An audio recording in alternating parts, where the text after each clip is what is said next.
Kaya muli, maraming salamat po, Pastor. At talagang we praise God for your life and for your sensitivity sa Panginoon, your faith, of course, sapagkat dahil po dito sa National Baptist Day Act na ating sineselebrate, kami po sa Ilocos Norte, I was prayerfully thinking how I could be able to convene and convince all the pastors to come together. So in a pastors group, isa po sa mga grupo ng pastors na aking pinuntahan, sabi ko po, do you know of any worthwhile objective reason that we together as pastors and churches could come together as one in Ilocos Norte? At nag-iisip po sila, I know of one. If you are going to celebrate a memory in memorial of the late Dr. Dan Amayon. Sapagkat for what Ilocandia is, from Cagayan, Apayao, Ilocos Norte, Ilocos Sur, La Union, including Pangasinan, ay talagang hindi po may ikakaila, talagang Pastor Dan Amayon has been a patriarch of the entire Ilocandia Baptist pastors and churches. Kaya sabi ko, I believe, kung merong gagawing memorial or remembering sa kanyang buhay at ministry, there would be no pastor who would say, hindi ako pwede pumunta dyan. I believe all of us will come together. But aside from that, do you know of any other worthwhile goal for pastors and churches to come together as one? And then I showed to them, it's the National Baptist Day. Whether you are a fundamental Baptist, a Bible Baptist, or wherever Baptist you came from, you bear the identity and the name of a Baptist. And this is a National Baptist Day. We are so thankful to the Lord we could come together. Kaya, grabe po, bukas na bukas yung kanilang puso para dito sa bagay na ito. That's why, again, this is an effect and result that Baptist people will enjoy throughout the years kung pagkakaingatan lang po natin. That is why yung tema natin is confirmation, defense and confirmation of the gospel. The blessings today do not guarantee a greater blessings in the future. It only guarantees if we remain faithful to our calling and to our assignment. Kaya salamat po, this is an effect na ang cause muli ay dahil po sa commitment and courage ni Dr. BMA to author this act, and praise God. Maraming salamat po, Pastor. And what a wonderful legacy. Amen? Buhay pa po kayo, mga kapatid? Kinakabahan tayo.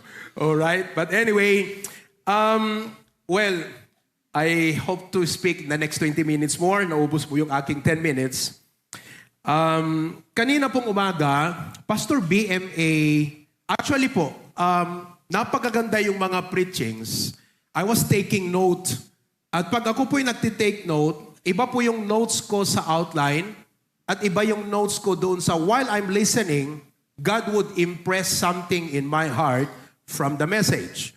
So nandun po yan. And I'm so glad I have a list of many things that I intend to do in our church this year. Kaya maraming salamat sa Panginoon dahil sa Bible Mode Conference na ito through the preachings. Especially po yung mga casual, conversational time namin with Pastor BMA doon sa kainan. Yesterday, I was asking questions. I took my pad and I took my ballpen. Nanghiram po ako ng ballpen. Naisauli ko naman na, Pastor, no? Okay? And I was taking note. I was asking him literally questions that matter in my life, questions that matter in my leadership and in our ministry. Because I believe that for God, ang Diyos po natin generous. Constant yan, hindi nagbabago. Ang Diyos natin will bless. Our Diyos natin will build. Our God will bind. If you're wounded, He will do that. Given po yan all throughout the scripture. That is a given, constant nature of God. The only variable aspect, mga kapatid, ay tayo. And the only guarantee that our future, our tomorrow, or this year, or the next, would be great and truly blessed by God is if we continue to grow today. Right. Ang tawag po dyan ay growth mindset. And unfortunately, sadly, some people, when they come to church, when they come to the ecclesia, when they attend a conference, they just come to attend but not to grow. Napakahalaga po na ang mindset natin when we come is a growth mindset. That is why I had to make sure na hindi ko ma-miss yung mga bagay na gustong ipakita ng Panginoon. So I was taking note of that. Now, let me show to you from the scripture how this works. Kasi po, lahat naman tayo marunong magplano, mag-conceptualize, mag-imagine ng mga ideas and thoughts. If you only use the brain that God gave to you, you'll be surprised how it could reach beyond so many proportions. Correct. Pero mga kapatid, napakaganda na ipakita ko sa inyo itong dalawang verse na to. First, let's look at Acts chapter 9 verse 6. In Acts chapter 9 verse 6, at babasahin ko po para sa inyo, Acts chapter 9 verse 6. Ang sabi po rito, and he trembling and astonished said, Lord, what wilt thou have me to do? We know this is Saul on his way to Damascus to persecute the Christians. He met the Lord Jesus Christ along the way. And after meeting Christ, makita po ninyo na si Apostol Pablo, even by nature, he was not a passive man. He was a man of intention. Kaya nga po siya papunta sa Damascus because may intention. So even by nature, he is not a passive man. Let me say that again. He is not a passive man. The problem that will limit us, that we ought to conquer and break in our lives, is our being passive. Nandyan na po yung magandang lesson, magandang topic, magandang mensahe. We say amen, but the nature is so passive, nothing happens, no effect, no impact whatsoever because there was no growth program in our mind. We are very passive. So at this point, makita niyo po, automatically, nung makilala niya ang Panginoon, ang tanong niya agad, what wilt thou have me? Ibig sabihin, I intend to do something now. But if I'm going to do something now, what wilt thou have me to do? I believe every pastor must be intentional. Man. Our church, for it to grow, is never automatic. Sometimes we blame people, why are you not growing? Did we intend for them to grow? Did we really plan out our lessons, our subjects, our themes, our preachings in such a way that they are geared towards helping people grow and not just preach one topic here, next Sunday another topic. Talagang inayos po natin because we intend to do something in the church where God placed us. So, Apostle Paul was an intentional man. Now, on the other hand, in Luke chapter 12, verse number 16, and he spake a parable unto them, saying, the ground of a certain rich man brought forth plentifully. And he thought within himself, saying, ito po, mayaman to ha, marami ng resources. Ano sabi po niya? What shall I do? This is another intention. This is another intentional man. So tignan po, si Apostol Pablo, intentional man. Etong mayaman, intentional man. Pero ang pinagkaiba, yung pinagtanungan. Because the rich man asked himself, that's imagination. But the Apostle Paul asked the Lord, that's meditation. That's right. So when we begin to plan out the year, what we intend to do, it's not coming from us. It won't just be necessarily based upon our needs, upon our situations. It should always be based upon what God said. Because what God said, it does not matter what your case is or condition in life is or your circumstances in life, because men shall not live by bread alone, but by every word that proceedeth out of the mouth of God. Now, as Baptists and then conservative Bible believers, we do not believe in extra revelation of the Word of God. Man. We already have the complete Word of God, the 66 books that's being opened and taught by our pastors every week, Wednesday night and Sunday morning and Sunday afternoon or Sunday night. Kaya po, mga members, if you are going to plan out your life this year or in the future, it must come, those ideas and thoughts and intentions must be birthed out by your listening from your pastor. Preach the Word of God. men shall not live by bread alone. Well, of course, in our discipleship, we would explain it like, okay, men shall not live by bread alone because that's physical food. But by every word that proceedeth out of the mouth of God, that's spiritual food. But if you go back to the Old Testament, what God really intended for us to realize is that hindi lang sa bread tayo pwedeng pakainin ng Diyos, kundi kung ano yung inutos niya, what He appointed, what He assigned, yun ang magpapakain or kakainin natin. In other words, our life, our future, our intentions, our actions must all be linked, aligned, and dependent upon the Word of God. Kaya napakagandang mag-attend ng ganitong conference eh. Makikinig ka sa mga preachers, makikinig ka sa mga pastors, especially when you fellowship with Pastor BMA. Yung mga lumalabas po sa kanya, hindi po lang yon mga random na parang walang kwenta. He's a man of almost, ilang years po na ministry mo? So 50. More than 50 years of ministry experience. And a day with a wise man is worth more than 10 years of, maybe going to college. So napakaganda na maglinen as he would speak to us the Word of God and preach to us and expound to us the Word of God. Habang nakikinig ka, kumikilis din yung Holy Spirit sa'yo. At bilang pastor, kinakausap ka ng Diyos, yan, gawin mo yan sa ministry mo, yan, gawin mo yan sa family mo. And if we positioned ourselves to attend a conference just like that, hindi yung nag-attend lang po tayo ng conference para maka-attend, para maka-relax, para maka-refresh, para ma-meet yung mga fellow pastors, given po yan. But the real substance of attending a conference is to get another thing. It's not only to be recharged. It's not only to be renewed. It's not only to be refreshed, but to be there and let God just deal with you so that when you go, this is what I am going to do. So, I was prayerful. Sabi ko, Lord, ano bang ipipreach ko? Kasi mula pa po kahapon ng umaga, ino-observe ko, we were blessed with lessons on unity and togetherness. Sabi nga, all together.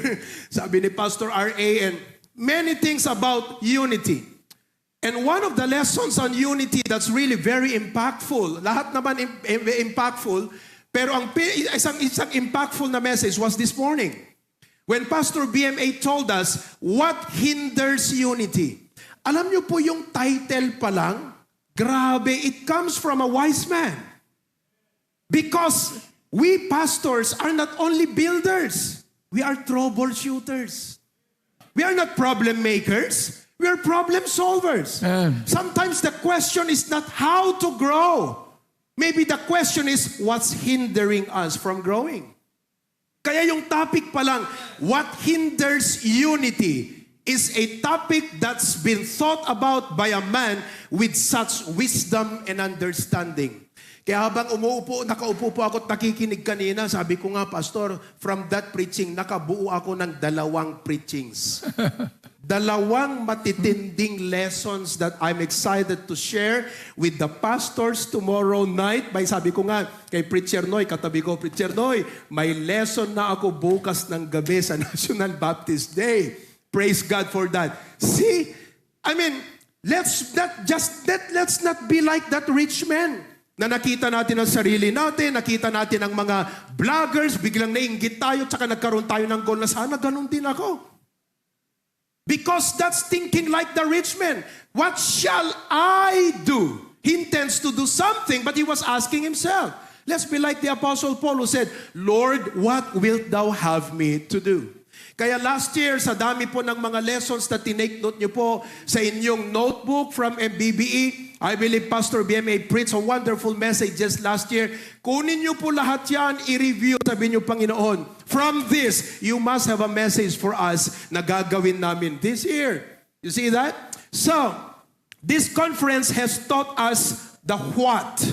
Alam nyo po, minsan pag nagpipreach po ako, Pastor, maliban doon po sa expository, which taking the verse, and Pastor R is really doing a brilliant work in being an expository preacher of the Word of God. Sometimes doon sa aking mga Bible studies, I would take a simple outline, and this is very good, pastors. What, why, how. Example, ang topical mo is prayer. What is prayer? Why prayer is important? How to pray. Your topic is giving. What is cheerful giving? Why cheerful giving? How to be a cheerful giver? Why are those three questions matter? Bakit po? Sapagkat biblical eh. What is knowledge? Why is understanding? And how is wisdom? Let me say it again. What is the knowledge? Why gives us the understanding? Bakit? Kasi ang tao mahirap niyang gawin pag hindi niya naunawaan talaga eh. Bakit eh? Why it matters? And how is the wisdom? How to live it out, how to make it work. Even if you have knowledge, if you don't know how to make it work, you still have knowledge, but you lack the wisdom. And if you read the book of Proverbs and all throughout the scripture, these three are very essential to make life work. Wisdom, it starts with knowledge, and then understanding, and then wisdom. Kaya, throughout this conference, hindi pa po ako nagsimula sa outline ko, no? Medyo framework lang to framework. Pero kayo mag-alala, konti lang yung aking mensahe ngayong gabi sa outline. All throughout this conference, and even tonight as Pastor Dr. Ernest will preach, ang naipresenta po sa atin are what? What? Knowledge. Pinaliwanag sa atin yung why. Bakit mahalaga ang unity? Bakit mahalaga ang togetherness? Bakit pahalagahan natin yung word na defense? Na-catch ko yung word na defense ay tamang pagtugon. Ang ganda nun eh. Defense means tamang pagtugon. Hindi lang basta rumesponde o nag-react, kundi inisip po yung tamang pagtugon sa mga tanong at mga problema at issues na ating kinakaharap as far as we are concerned because of the gospel. You know? And then, pinakita po sa atin bakit mahalaga yung confirmation. Marami pong naipaliwanag na confirmation speaks of our life. Let not our life contradict the gospel, but confirm the gospel, because the gospel is the power of God, and that power must be evident and manifest in our lives. So, together for the defense and confirmation of the gospel. So sabi natin, tama, oo talaga. So na-gets natin yung what. Na-appreciate natin why. Ang tanong ngayon, how? Uuwi tayo with the what, with the why, but without a how, you'll never do anything, I assure you. Kaya po, let me focus the attention of the message tonight by challenging you and steering you. How? Good. I may not be able to provide a comprehensive, detailed, exhaustive topic on how you will do it, but may I at least trigger in your mind when you go, don't just go home with what you've learned, with why this matters, but how you will make it work in your life and in your church. All throughout the scripture, makita po natin, hearing is blessing. Because if you're not a good hearer, you'll not be a good doer. So when you come to the conference, be a good hearer, not a good sleeper. Pakisabi naman natin sa katabi natin, mukhang ikaw yating tinamaan doon, kapatid, ha? I said, let's not be a good sleeper, let's be a good hearer. And if you are a good hearer, meaning to say you're sensitive to the moving of the Holy Spirit, you're discerning, Lord, what do you have for us from this preaching? Sa conference na to, hindi pwedeng nag-attend lang ako. Just to represent, I need to get something when I get back and apply it in our church. So if you're a good hearer, then you can be a good doer. But many people are only good hearers. They have the skill of hearing, but they lack the skill of doing. And if you look at the scriptures, for example, in Joshua 1:8, this book of the law shall not depart out of thy mouth. That's knowledge. But thou shalt meditate therein day and night, that thou mayest observe. That means, whatever you meditate, ano man ang lalabas dyan sa meditation mo, observe to do. Observe to do according to all that is written therein. In Psalms chapter 1 verse 3, Psalms chapter 1 verse 3, ang sabi po ron, but he shall be like a tree planted by the rivers of water, that bringeth forth his fruit in his season. His leaf also shall not wither, and whatsoever he what? doeth. So the word is do. Whatsoever he doeth, you intend to do. It's a continuous verb. It's something that we continue to do. Matthew 28 verse 20, ang bilin ng ating Panginoon Jesucristo as He was going up to heaven. Sabi niya, teaching them to observe all things. Meaning, turuan natin sila na i-observe. See, sometimes if we look at that, we only accomplish the first part. We teach them. But did we teach them to observe? For example po, maliwanag ang Bible, do all things decently and in order. Tinuruan natin sila, dapat sa church natin ganito maayos, pero may ginawa ka bang plano, sistema para yun ang kanilang sunding kaayusan sa ating eklesiya? Like this is a time when we have to start, for example po sa HBBC, by the grace of God, our service is at 8 a.m. Our choir arrives at 5:30 a.m. for the rehearsal. Our ushers arrive at 7:30 a.m., 1 hour before the service begins. Or 7 o'clock, 1 hour before the service begins. And sometimes, 8 o'clock dapat magsimula, pero 7:45, sino pang inaantay natin? Start na tayo. Antay nyo pa yung 8 o'clock. Let's begin. So we start 15 minutes before 8. But even if we continue to say, dapat may ayos tayo, we give the what, we give the why, but we don't implement the how, making people do it. Observe, sabi ng Bible. Hindi observe po na, kung natin Ilocano, agsiim. Or observe, it means to watch. It means to make it happen.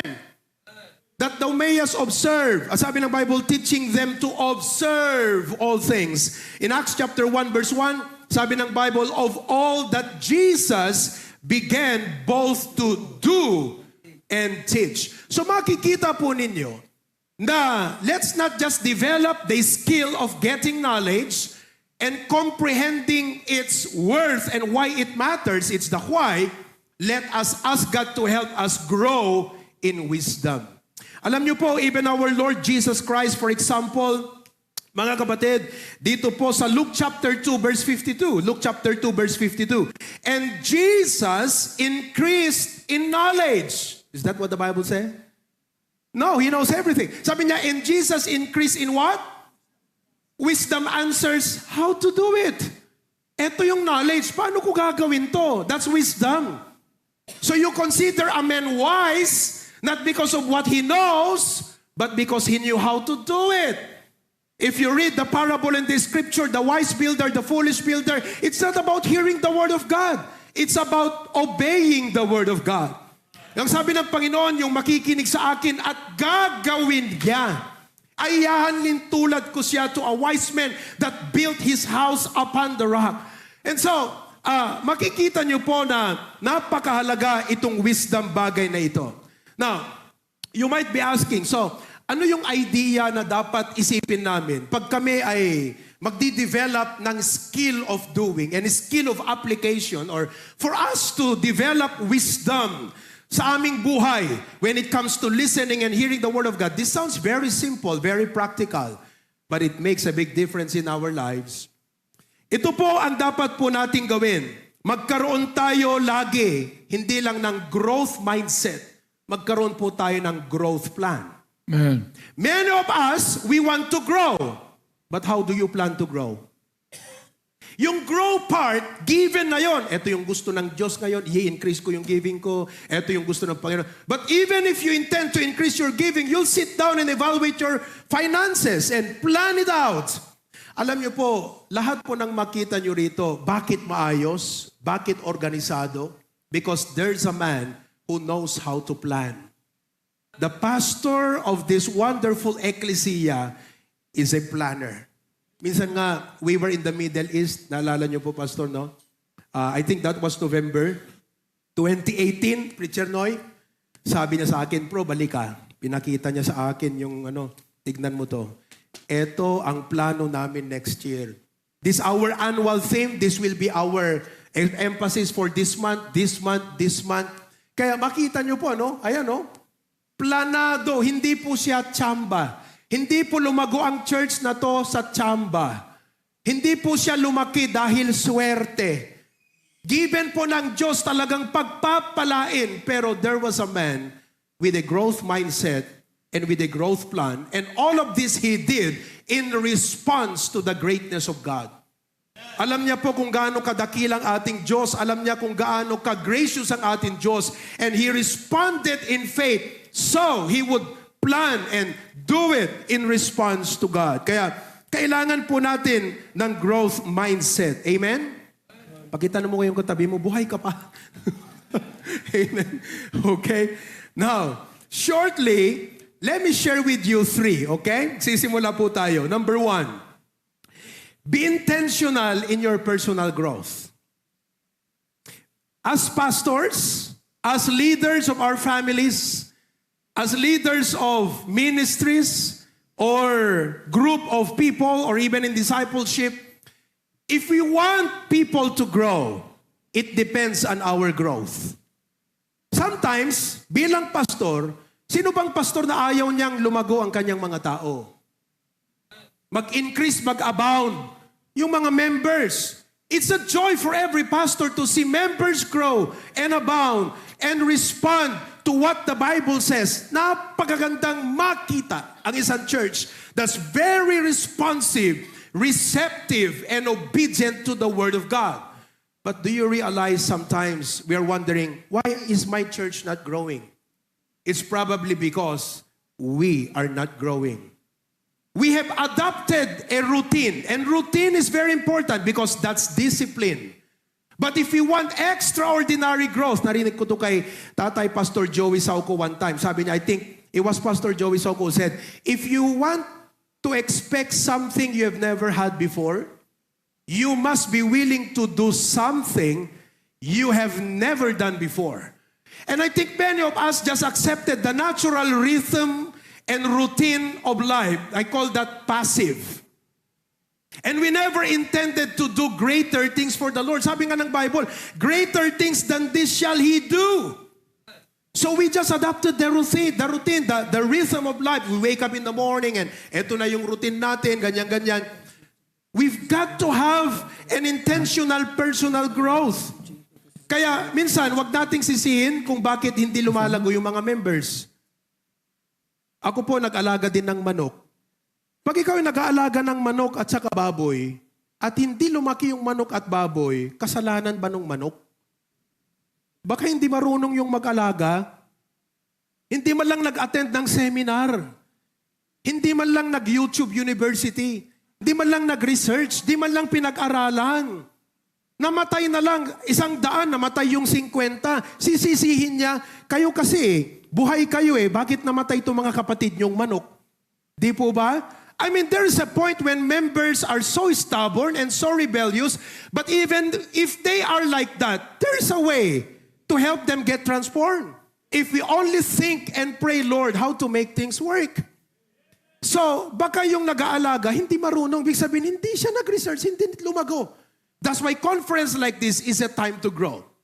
When the pastor comes to preach, it's a time to grow, not a time to sleep, not a time to be bored, not a time to sit down and relax, not a time to just fill up your notebooks with outline, but to get something so you can fill up a growth plan into your life.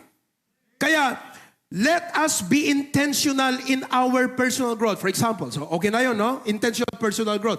Hindi automatic po kasi, hindi automatic nalalago tayo Hindi po yung pambira, for example, isang araw, ano ba yung pinakamataas na bundok dito? Mount Apo. Inakyat mo yung Mount Apo. Nung naakyat mo, pumunta yung mga media, in-interview ka, sabing ganyan, Sir, may we know how you did it? What's your preparation? Tapos sasabihin mong ganyan, gulat nga ako kasi isang umaga paggising ko, nandito na ako sa tuktok ng Mount Apo. Wala pong ganon, hindi accidental yun. Sinasadya. Intentional po ang tawag dyan. Kaya sana ma-realize natin at napakaganda na ma-enlighten, ma-realize natin o ma-remind tayo ngayong gabi that this year as the new year begins, kung may unang dapat lalago sa church, hindi miyembro tayo. And as we grow, our churches grow. Businessman, as you grow, your business will grow. Your business will never grow beyond your own growth. You take them, you don't push them. So we don't push our people, we take them with us. That is shepherding. Hindi po natin tinutulak, mauna kayo, sunod kami. Hindi po, di ho ba? So we are taking them to places and charting the course. So if we don't grow, where will we take them this year? Ganun po kahalaga na tayo mismo maging intentional sa ating personal growth. For example, in what areas we should grow? Mindset. Alam nyo po, pag nakinig lang po tayo ng talagang grabe sa mga preaching, ang binibigay po sa atin dyan, mindset. Ang ganda ng preaching po kaninang umaga, yung dapat may pakialaman. Tama ba yung pag-pronounce ko po? Kasi parang pakialaman, yung nakikialam parang marites. Pakialaman. Pagpakialaman. That's a mindset. I mean, nakita mo na yung problem ng church, but you said, I don't care. Mindset po yan Napakahalaga. And you realize mindset is a very important area to grow because Romans 12:2 says, be not conformed to this world, but be ye transformed by the renewing of the mind. Our mind must be transformed for our lives to be transformed. Nagsisimula po yan sa mindset that you may prove what is the good and acceptable and perfect will of God. Pangalawa, let's grow intentionally in our attitude. Kung mainggitin po tayo, basagin na natin yon. Palitan na natin ng tama, rejoice with them that rejoice and weep with them that weep. Because a person can be talented, pero masira siya because of poor attitude. Your ability makes you able, but your attitude makes you reliable. Minsan ang ganda ng talent natin. Galing kumanta, ang galing magpiano. Ang galing, grabe, wala kang hanapin, pero grabing yabang. Hello po? Walang humility, walang teachability, walang coachability. Pag pinagsabihan mo, napupundi. Pag kinorek mo, nawawala bigla sa eklesiya. Pag sinabi mo, alam mo, maganda yung ganito, kaya lang ganito ka, ganito. Ayaw na agad. So talented, pero hindi siya reliable kasi hindi maganda yung attitude. And I believe if we could improve our attitude in alignment with the Holy Spirit, the fruit of the Spirit, which is love, joy, peace, etc., and the principles of the Word of God, malaki po ang changes at transformation na mangyayari sa buhay natin. At pag malaki yung nangyaring transformation sa buhay natin, we become an effect which now become the cause that will affect transformation sa ating mga members. Let's also intend to grow in our discipline. Disiplinado pa ba tayo, mga kapatid? Yung pagiging disiplinado, 1 Corinthians chapter 9, sabi nga doon mga kapatid na, lest I myself become a castaway, I keep my body under subjection. Amen? We should not love sleep, but we should love to serve. Love not sleep, sabi ng Bible, pero trabaho tayo para sa Panginoon. All of that is a part of our discipline. At kaya po tayo nagdidiscipline, kasi po ganito, pagdating po sa ministry, God did not choose us because we are qualified. I thank Christ Jesus, my Lord, who hath counted me faithful. Hindi dahil qualified, kundi sovereign choice ng Panginoon. Ako po bilang pastor, I know there are people who can lead better than me, preach better than me, and manage better than me. But it's God's choice. So hindi tayo pinili dahil qualified po tayo. Pero oras na sumabak na tayo sa paglilingkod sa Diyos, there are qualities that we should now learn to develop in our lives. Diyan papasok po yung discipline. And discipline is a continuous progress in our lives. Kasi marami po sa atin, amen po, 3 hours sa Facebook every day. Ang ganda ng disiplina, di ba? Pero pag nag-devotion, nagbasa ng Bible, 5 minutes lang. Gawa ng outline, napaka-quick sapagkat we already have all the online tools necessary to come up with an easy thing para things work so easily and quickly. Pero pag nag-Facebook tayo 3 hours, tapos nakikipag-away pa tayo doon, what a discipline. If we would improve our discipline this year, and do things instead of continuously doing this wrong practice, pero itatransform po natin yan to something more productive for the glory of God. In the ministry, our ministries will be transformed. It will abound. It will continue to grow. How about let's grow in our integrity? How about we grow in our skills? Skills like communication. Amen po? Hindi po ibig sabihin na magaling tayong sumigaw, may laman po yung preach natin. Ang preaching hindi lang po basta sigaw. Substance. Scripture. Word of God. Properly expounded. Properly applied. Transformational. Amen po? Hindi lang siya inspirational. Transformational because the Word of God is a seed. It's a living Word. It transforms lives. It changes lives. Amen po. By God's grace, we can still improve. And, by the grace of God, every morning, my routine is, pagkagising, I would pray sometimes 45 minutes, 1 hour, praying for our members. Because it's not just about talking to people about God. It's talking to God about the people. That's intercession. And that's preaching. And that is very crucial in our ministries. Then I have my personal devotion. In our ministry po, for example, we required all members na mag-devotion every day. At pipicturan po, gumawa po kami ng journal, may daily bread po sila, may Bible. Doon po sa journal, isusulat po doon yung kanilang realization every day. We have motivated them so highly to have their personal devotions every morning. And they would take picture of the realization and submit doon sa aming mga group chat. Pag may hindi nakasubmit, we have care group leaders. Inadapt ko po sa care station, pero ginawa ko pong care group, pastor. Siya sa church namin. Ang care station kasi is lugar po, Yung inadapt po namin is care group naman. Now, for example, I am in charge of 5 members or 5 families. You're in charge of 3. So, absent ito. I will make sure to know why you are absent. If you are in the hospital, I'll go visit you. And if you are not growing, I'll make sure you need to grow. Pag may announcement si pastor at absent ka, makakarating sa'yo dapat yon at hindi pwedeng wala kang bahagi. So every member in the church should grow together. No one is left behind. Together we grow, together we improve, together we increase, together we abound. So every morning po yung disiplina na yan. Hanggang ngayon, may mga nag-struggle pa. Pero inaalala yan, tinutulungan. But personally, I have my personal devotion. And after that, I would go prepare myself. At habang doon, nakikinig po ako. Minsan magbabasa ng libro. Why? Because I need to improve my communication. May mga next generation, may language sila. I need to understand them. See, the power of communication is in the connection. Kahit po preach tayo ng preach, pag hindi nakakonect, people won't get it. Like for example, tumawag ka out of coverage area, kahit anong sinabi mo doon, hindi nakarating yung mensahe doon kasi walang. That's communication we learned. That's why Jesus Christ would use parables because He would connect to fishermen. He would connect to farmers. He would connect to people depending on who they are. Sabi ni Apostol Pablo, I became all things unto all men. Why? For compromise? No. For connection because he was there to communicate the word of God and the gospel to them. He was not there just to win an argument. He wanted to win them to the Lord. Let's continue to improve our communication. Kasi po, siyempre, halimbawa, sino ba ang pastor? Gusto niyo po na yung mayor niyo ay patatawag ka na mag-preach sa kanila every first Monday of the month. Sino pong may gusto nun? Hello? Kahit pa paano, may alam tayong konting English, di po ba?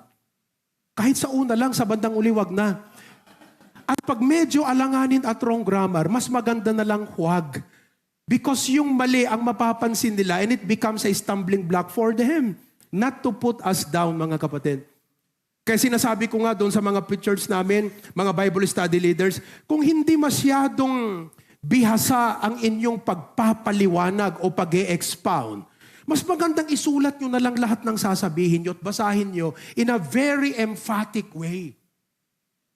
Because we need to properly communicate. Sa biyaya po ng Panginoon, doon po sa isang church natin sa Ilocos po, Pastor, in an anniversary of the church, ako po pumunta doon para mag-preach. Sabi ko, you know what? It would be great that in this municipality, Mayor, all of you would get to hear the Word of God once in every while. Alam niyo po, Pastor, by God's grace, pag-uwi niya, sabi niya doon sa kanyang sanggunian, okay, mag-i-issue ako ng executive order. It's an EO. And I'm going to invite Pastor Provi from the Hosanna Bible Baptist Church to give us the Word of God every first Monday of the month.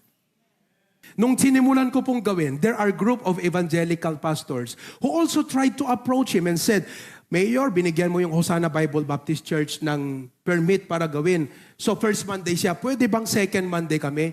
Hindi po niya napagbigyan sila. And last Monday, I was there. 7 o'clock in the morning, I was there. Merong funeral service ako ng 8 o'clock a.m. At meron akong online preaching sa Hawaii ng 10 o'clock a.m. When Monday morning is supposed to be the rest day of pastors, by God's grace, this servant of the Lord, hindi po rest day ang Monday sa akin. It's work day. I'd like to conquer complacency. I'd like to conquer this laziness in me. But anyway, going back to that, preach po ako sa kanila.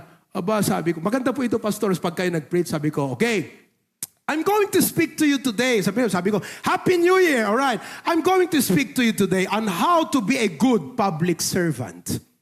Suppose I approach a local citizen of this municipality and talk to them casually and mention your name. Do you know this department head? Do you know this employee in the LGU? What would they say about you? Ganun po, diretsong English. Sabi, ayun ang Panginoon. Oo. Talaga nakinig sila. Sabi niya, pambira, ito na. Will they say, ay, ito na yung masungit na department head. Ay, ito na yung hindi kami pinapansin. Ito yung pinahirapan kami. Ito yung hindi umasista. Ito yung hindi tumulong. So I gave them how to be a good public servant. Number 1, character. It is not title that makes a public servant good. It is not money. It is not resources. It's not even his staff or people. It's his character that makes him a good public servant. Halimbawa ka ako, dito may mga dump truck, mga ambulansya, mga sasakyan. Dapat marunong tayong mag-alaga, hindi lang marunong mag-drive. Remember, you're not just public servant. You're public stewards. Kaya hindi porket hindi sa'yo yung sasakyan, grabe ka mag-drive. Total sabi mo, papayaran naman ng munisipyo kung nasira ito. Hindi ho ba? We could influence them. We could impact them. We could talk to them. Yung pagtatanungin nila, sino tong pastor na to? One time po, I was sharing the gospel to a professional. Professor po siya ng malaking university. After I shared the gospel, she asked her brother, who is a member of our church, sabi niya, where did your pastor finish his doctor's degree? Uy, sabi ko, wow. Ang impression niya, nagdoktoral ako. Hindi naman. Di ba? But if we improve our communication, we can influence. Kahit, alam niyo po, pastors, kahit yan lang po ang isang maiuwi ninyo na challenge po sa inyo from this humble preaching to from this humble servant of God. Nauuwi ka sabi yung pira, no? I-improve ko yung preaching style ko, yung communication ko, yung pananamit ko. Pag tumayo ako dyan, dapat talaga, it commands respect. I will dress how I want to be addressed. I'm going to improve my communication. I tell you, people will listen. And we do not do that to impress people.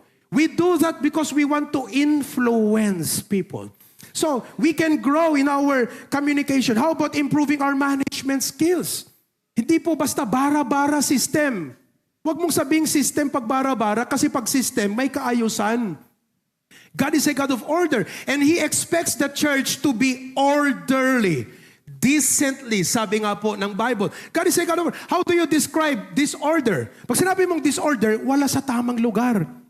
Ibig sabihin, yung kubeta mo, nandun sa katabi ng dining table, wala sa ayos.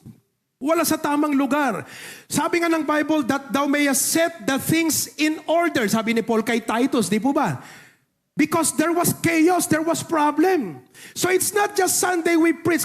Alam niyo po, pastor, sa totoo lang, nung first time kong marinig sa inyo po yung statement na pastoring is 40% preaching and 60% management, hindi po nag-sink in sa akin, pastor, honestly. Kasi ang aking passion, preaching, kita niyo naman po, dynamic, di ba, bombastic, talagang grabe. So I said, hindi ba preaching builds the church? Bakit mas malaki yung management? I begin to realize that preaching is the foundation of management. Ibig sabihin, if you are not intending to manage, what is your preaching for? Kaya nga tayo magpipreach to teach people kasi meron tayong isa sa ayos, we intend to do something. So our preachings are not just sermons regularly we preach and we feel good when people say, that was a good preaching. No. We should really be happy when our preaching is now starting to organize and manage and discipline people and work in such a way that they can give glory and honor to God. Kaya we can improve our management skills. Amen po? Pwede natin, sabihin na natin, magmamanage. Kapag konti lang ang mga members namin, he that is faithful in least will be faithful in much. Huwag niyo pong maliitin kung sa ngayon, 10 lang ang membro niyo. Huwag niyo pong maliitin kung ngayon, 20 lang ang membro natin. I mean, sorry to use the word lang. But if the Lord can trust you with 10 and you know how to help them grow, teach them soul winning, teach them how to disciple, teach them how to lead, train them, and so on and so forth, your church will eventually grow. Because if you follow the principle of trustworthiness, he that is faithful in little will be also trusted with much. We can improve our management skills. We can also improve our family leadership. Ang ganda po yung word ni Pastor BM, tumatak sa akin yon. Sabi niya, and I quote, "It is our responsibility to make sure that our children grow and succeed in the Lord." Grabing tama nun. Dapat pala tayo mga magulang, tayo yung susi. We own the responsibility. Now, kung ang ating mga anak ay magsasucceed at lalago, it will be because of our leadership to them. Let's also improve our leadership in the family. And as we grow, everything else will grow. Sinisisi natin ang terorismo, sinisisi natin ang komunismo. Alam niyo ang problema? Tayo mismo. Go home tonight, look at the mirror and say, you'll never be the same again. You'll never be the same again by the grace of God. And I tell you, if we will never be the same again, you'll stand up this coming Sunday and say, mga kapatid, your pastor is not going to be the same again. And you will never be the same again as well. Let's grow together. Amen po? Bilisan ko na lang po. Sorry, Pastor. First of all, let's be intentional in our personal growth. Let us intentionally lead the church to grow. Intentionally lead. Don't just preach a good message. Intentionally lead. My word is implementation. Ang isa sa mga pinakamahalaga na mindset ng pastor or isang leader is implementation. It's in the implementation aspect na nagkakatalo ang lahat ng mga nakikinig. Same message but different outcome because of implementation. So, let us, for example, 2 Corinthians 8:7, anong sabi po ni Apostol Pablo? Nakita niya nag-a-abound kayo rito. Grace po yun, ninong pastor. Nag-a-abound kayo rito. Nag-a-abound kayo rito. Nag-a-abound kayo rito. Anong sabi ni Paul? See that ye abound in this grace also. One of the good questions that will give us idea how we could lead our church intentionally is this. Ask yourself this question, what is lacking in my church? Anong kulang? Bakit ganito? Halimbawa, itong mga baboy hindi lumalaki, anong kulang? Yung crops, mga pananim, hindi lumalago, hindi na nagbubunga. Akala ko ba mangitlog ang mga manok 2 years? Bakit 2 months pa lang nag-stop ng mangitlog? Anong kulang? Let's ask that because that's the mind of the Apostle Paul. Sabi niya, nag-abound kayo rito, nag-abound kayo rito, nag-abound kayo rito. Pero may kulang kayo. That's why sabi niya, see that ye abound. So one of the questions that will help us improve our leadership and help our church grow is ask this, anong kulang sa mga miyembro ko? Doon ka gagawa ng preaching mo. Yun ang pwede mong gawiting theme this year or theme this month. Analyze. Diagnose. Alam niyo po ang magaling na troubleshooter, marunong mag-diagnose. Yung bang tunog pa lang, alam niya ng problema ng sasakyan mo.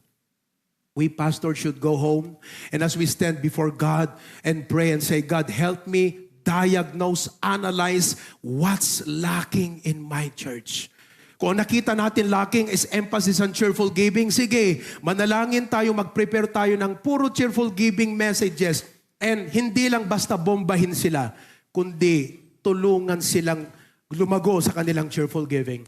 And, not only that, for example, by the way, when you ask what's lacking, wag po laging ang pumapasok pera. Yung halimbawa, anong kulang sa church nyo? Pera, pastor eh. Wag po laging ganon. Mali po na diagnosis. Kaya po kami hindi lumalago kasi konti pera namin. Kaya hindi kami nakakapag-expand kasi konti pera namin. Mali po na diagnosis yon. Ang isipin natin, anong kulang sa mga members? Kaya nga minsan pati ang pastor tinutulungan, ano bang trabaho mo? Kaya tayo pumapasok, ito ang magandang course na kunin because we help them. Amen? Pangalawa po, who am I training? Pastors, may I ask you right now, who are you training? May tinitrain ka. Kahit sabihin mo, pastor, yung church namin 1 year pa lang kami, 10 pa lang ang miyembro namin. So, start training them. By God's grace po, nakita ko rito at I'm trying to apply that in our ministry, Pastor. Kasi po, as a pastor of the church, I am also a church planter now. Kaya sabi ko sa mga members namin, at nanonood sila ngayong gabi, mga kapatid kako, your pastor is now a church planter. 2 months ago, we were in Europe and we started the outreach in Portugal. May candidates for baptism na po tayo. We also started an outreach. Sabi ko, church, paano kung wala ako tapos wala naman ng attendance kasi wala si pastor? So I came up with a prayer. I said, God, how will I make this happen? Pumasok po sa akin yung Jethro style na kung si Moses lang nakadepende lahat mahihirapan siya, he must train men. Sabi ko, ganito yung MBBE. So I started to train. Every Friday night, pinatawag ko. Now, we have 120 leaders. They are team people. TEAM, Training Enhancement Advancement Meeting. Every Friday night, I teach them. Tinuturuan ko sila how to help a new believer grow. How to assist in a Bible study. How? Kasi po, minsan gusto natin ang tao magkaroon ng initiative. Walang initiative pag hindi nakaprograma sa utak. I-program mo, pag nakaprogram, automatic ang initiative. Instinct is a product of a program. Malay mo, hindi siya sanay sa ganun, kaya hindi niya alam. Kaya walang initiative. That's why we teach. And so, who am I training? Who am I discipling? And third and last, intentionally lead the church to missional expansion. This year, let us impact our communities. Ang ganda po yung binasa ni Pastor BMA this morning, Galatians 6:10. I like that part. Sabi niya, let us do good unto all men. Let's intend this year to impact our communities. Pinabalak ko na nga po, Pastor, this year, lahat ng mga barangay chairman doon sa town namin na isa, bibisitahin ko yan isa-isa. Let's begin to impact them. We never know. You're just planting seeds. Are we investing in the next generation? Are we helping other pastors and churches? First time kong marinig po yung bear. At i-adapt po namin yan. Either I would come up with another word, pero kung hindi na kailangang pahirapan pa, yun na rin, bear. Bear is brotherly empathy to aid and rescue. May pakialaman tayo. Amen po? Sino yung mga pastor na tinutulungan natin? Churches na tinutulungan natin? Our church should not be self-serving only na para lang sa atin yan. Kaya HBBC, your commitments and your sacrifices for the National Baptist Day is not in vain. Number 1, it honors God. Number 2, it blesses pastor. Number 3, it gave you an opportunity to grow. Grow in compassion.